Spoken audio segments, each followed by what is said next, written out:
Amen. Ready na po ang lahat para magpuri sa Panginoon?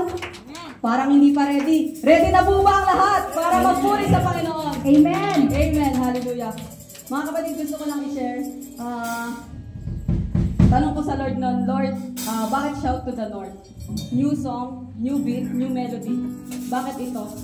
Siguro naisip ko shout yung about sa Jericho Wall, yung babagsak natin lahat ng walls na meron tayo para magpuri sa Panginoon. But God revealed last night na anak, ang ibig sabihin po pala ng shout to the North ng kanta, inspired po siya sa mga passages sa Bible upang God is calling His people to come back to Him, to return to Him. Mga kapatid, nararapat natin ibigay ang pinakamataas na papurit pagsamba sa ating Diyos. Kaya